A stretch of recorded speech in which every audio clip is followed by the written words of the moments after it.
Maranatha, my PBC family and friends. Pastor Brian here with another quick bite, living the word. Today, our word's going to come from the proverb from today, Proverbs 23.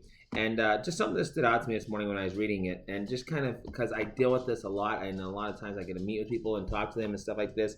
And this inevitably ends up becoming one of those things that is just like, there's the answer, there's the solution, there's the problem, there's the source, however you want to look at this.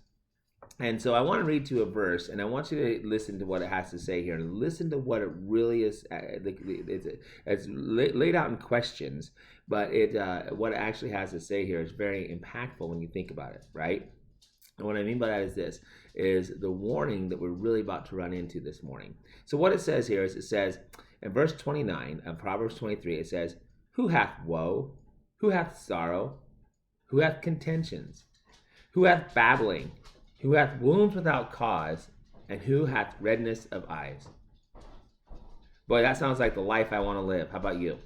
Right? I want to have a life that has, as it says there, woe, sorrow, contention, babbling, wounds without cause, and redness of eyes, right? Tiredness, weariness, right?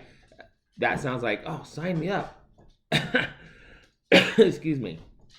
But who has it?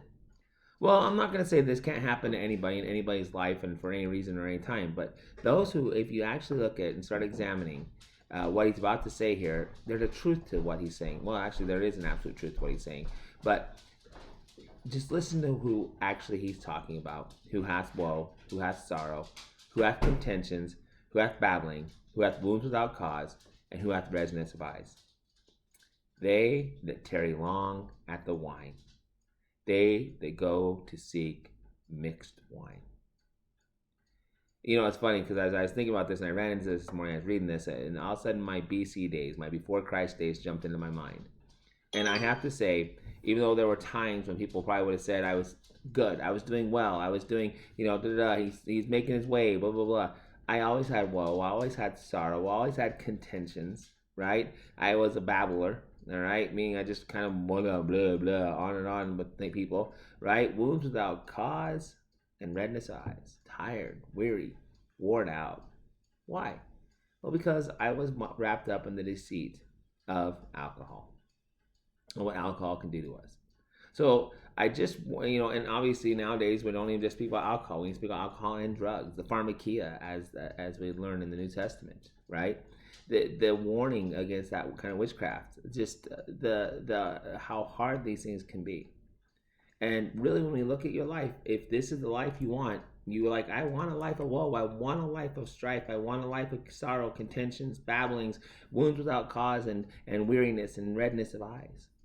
Well then, choose what the world's going to offer you. But if you don't want that, then choose what the Lord has to offer you. The living water, the wellspring of life, the peace that surpasses understanding.